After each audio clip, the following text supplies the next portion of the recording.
하고 있네요. 안녕하십니까? 안녕하십니까? 네, 요즘 특징 섹터는 최근에 또 뭐든가요? 예, 특징 섹터 말씀드리도록 하겠습니다. 오늘 미디어 업종부터 살펴보도록 하겠는데요.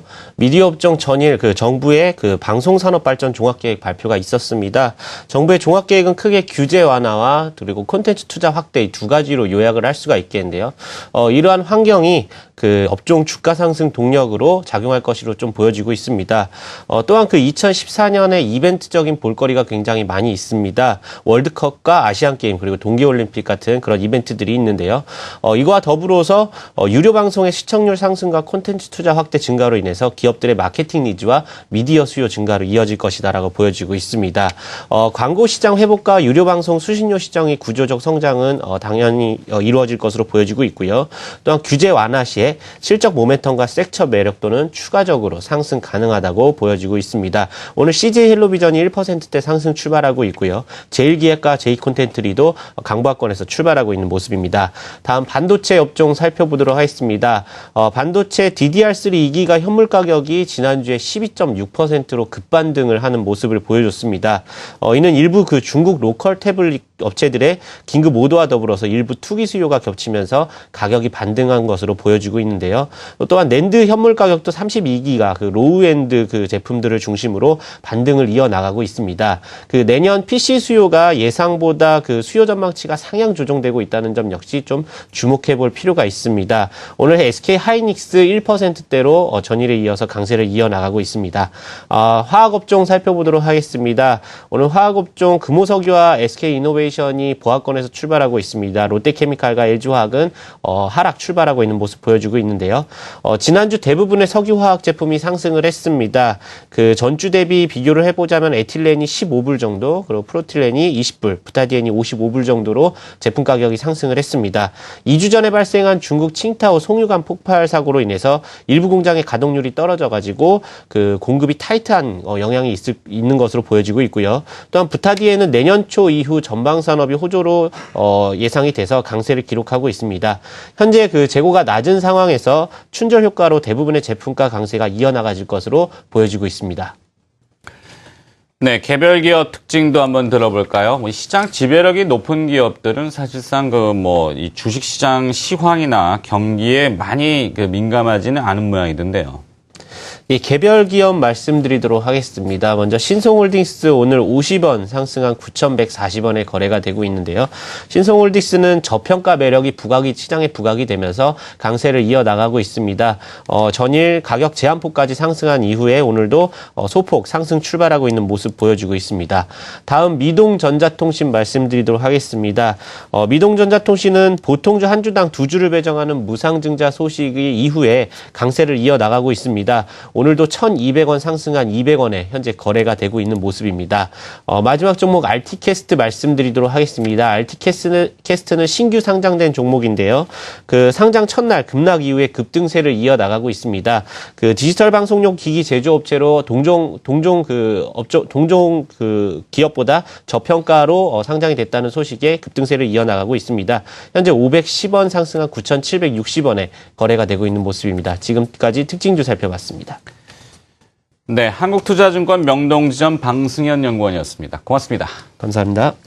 네, 그 밖에 특징주는 추가 건설 계획에 앞서 이승원 대표가 잠깐 얘기해 줬는데요. 원전 관련주가 오늘 강세를 나타내고 있고요. 그리고 또 두산인프라코어가 GDR 발행 완료에 반등을 하고 있다는 얘기했습니다. 가수 싸이가 신곡을 또 발표 준비인 모양입니다. 관련주들이 들썩거리고 있다는 얘기가 있고, 알턴 스포츠는 GS글로벌과 제휴해서 가격 제한폭까지 올랐군요. 동부그룹주는 국민연금의 투자 보류 소식에 조금 약세를 나타내고 있고요. KT는 배당 축소의 52주 신저가, 이게 이제 특징주입니다. 자, 이승석 대표님. 네. 자, 시장이 열렸습니다. 장보러 나간 주부 입장에서 돈이 없어서 아니면은 물건이 신선하지 않아서 살 물건이 없어서 아니면 물건이 비싸서 장바구니가 없어서 거래량이 왜 이렇게 줄어들었을까요? 돈이 없는 거죠. 돈이 없는 거죠. 살 거는 널려 있는데 돈이 없는 겁니다. 그러니까 시장 자체가 연말 쪽에서 증시 수급 구조를 본다면 결국 이제 우리 증시가 현재 지금 수급 동향 본다면은 크게 밀릴 여건은 아닙니다. 분명히 말씀드릴 수 있는 건 크게 밀릴 여건은 아니라고 볼 수 있는 거는 역시 뭐 1900포인트대가 2000포인트 이하 쪽으로 내려가면 내려갈수록 펀드 쪽에 자금이 유입되고 그다음에 투신권 쪽 매수 우위 들어오고 시장 방어하죠. 올라가게 되면 이제 펀드 쪽에서 한 2000포인트 쪽, 한 2050 내외권 가게 되면 펀드 쪽 환매 나오고 그 다음에 또 뭡니까? 이제 기관들이 또 매도하고 외국인들은 또 받아주기. 어떻게 보면 외국인들도 짜증난다고 저는 이렇게 표현하는 게 맞을 것 같습니다. 그러다 보니까 외국인들도 글쎄 뭐 마를 때까지 기다린다? 그러니까 펀드 환매 물량이 좀 마를 때까지 기다린다라고 이렇게 표현하는 게 맞을 것 같습니다. 뭐 분명히 뭐 어느 분석가가 얘기를 하더라도 최근에 그 외국인들이 국내 증시에서 다시 주식을 팔았던 게 역성금된 흔적을 찾아볼 수는 없다는 얘기를 똑같이 하죠. 지난 8월 달부터 시작해서 외국인들이 한 14조 원 정도를 매수한 다음에 한 1조 원 정도를 갖다 팔았습니다. 뭐 많이 팔았다고 볼 수는 없을 것 같고 분명히 증시 대기 자금은 있습니다만 앞에서도 얘기했다시피 좀 불확실성이 좀 있고요. 이제 다음 주에 테이퍼링에 대한 이슈가 있고 또 하나는 국내 증시의 고유의 수급 구도. 이렇게 놓고 따진다면 제가 이 증시를 좀 부양하기 위해서 이 방송에서 이런 얘기를 해야 될 것 같습니다. 자, 우리 모두 같이 펀드에 가입합시다라고 얘기를 하는 게 네. 어떻게 본다면 그러니까 개인 투자자분들이 그냥 단순 개인 투자자로 머물 게 아니라 개인의 기관화, 즉 펀드 쪽으로 돈을 펀드에 대한 불신이라는 표현을 다 2007년 이후에 실망감을 많이 하셨다면 그거는 어쨌든 시장 자연 발생적인 얘기인 거지 펀드 자체가 실수를 했다고 보지는 않습니다. 그래서 국내 기관의 수급 여력이 약화돼 있다 보니까 아무래도 이 그 국내 증시의 수급 밸런스가 한쪽으로 너무 지나치게 쏠려 있고 기대치를 가질 수 있는 부분은 외국인들뿐이 없다 보니까 국내 증시의 지금 밸런스가 붕괴된 상태에서 좀 지지부진한 답보 상태가 이어지고 있다 이렇게 시장을 보시는 게 옳다고 생각됩니다. 뭐 앞으로 시장을 본다면 글쎄요, 뭐 내년도 증시 전망에 대해서 이제 지금 각 기관에서 얘기가 나오고 있는데 주류를 이루는 포인트는 2,300에서 2,400 정도가 가장 얘기가 많이 나오고 있습니다. 저 역시도 내년도는 상반기 쪽은 좀 어렵다고 보고 있습니다만 하반기 쪽 가게 되면 시장이 좋은 탄력을 보이면서 2015년도까지는 좀 좋은 흐름이 나오지 않을까 기대하는데 뒤늦게 증시에 들어오시기보다는 펀드를 빨리 가입하셔서 더 큰 수익의 혜택을 누리시는 게 어떨까라고 이렇게 오늘 이렇게 정리를 하는 수뿐이 뭐 다른 방법이 없을 것 같습니다. 워낙 저도 네. 좀 요즘 뭐 주식시장에 참여하시는 분들 다 답답하다는 얘기를 하는데 저 역시도 시장 보면 좀 답답합니다. 이렇게 좀 요약해서 정리하도록 하겠습니다. 알겠습니다. 펀드를 파시려고 지금. 파는 건 아니죠. 네, 하여튼 그렇습니다. 월초 약세, 월말 강세 이렇게 12월은 하셨어요. 월말이 아직 안 지났지만 계속 지켜볼 겁니다. 월말은 강세가 될 겁니다. 이승원 대표도 이제 시장 정리 좀 해주시죠. 어렵다는 얘기는 자꾸 하시다가 뭐 하루도 안 어려웠던 적은 별로 없었기 때문에. 예, 예. 네. 그 최근에 뭐 어렵든 안 어렵든 간에 차라리 내리기라도 시원하게 내린다라면은 뭐 그 정말 그 어떤 그 현금을 가지고 계시는 분에게 기회가 되거나 아니면 이제 종목을 쉽게 교체를 하거나 할 텐데 이건 이제 지수가 상당히 답답하다 보니까 이제 이러지도 저러지도 못하는 상황에 대한 쪽들이 좀 반복이 되는 것 같습니다.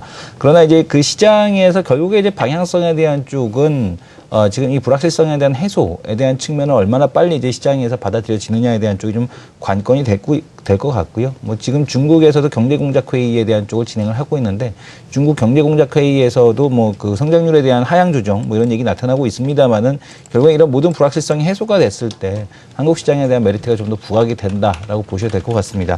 한국 시장에 대한 메리트는 이제 그 부각이 되기 위해서는 그만큼 이제 경기 회복에 대한 확신이라는 것들이 만들어졌을 때 현재 지금 그런 이제 한국 시장 자체에 대한 리레이팅이 좀 가능하기 때문에 현재 주가 수준보다 훨씬 더 높은 수준에서에 대한 좀 그 중기적인 흐름에서 놓고 본다라면 훨씬 더 높은 수준에 대한 쪽을 좀 바라볼 수 있다라는 점을 말씀을 드리겠고 지금 시세판을 쳐다보시면서 막 연연하시기보다는 조금 한 발짝 시장에서 떨어져서 보시는 것도 시장을 대응하는 하나의 좋은 방법이 될 수 있다라는 말씀을 드리겠습니다. 네. 자, 호흡을 다시 한번 가다듬자 이렇게 또 당부해 주셨고요. 또 개장 전후 두 분 함께 해 주셨습니다. 트리플 플러스 이승원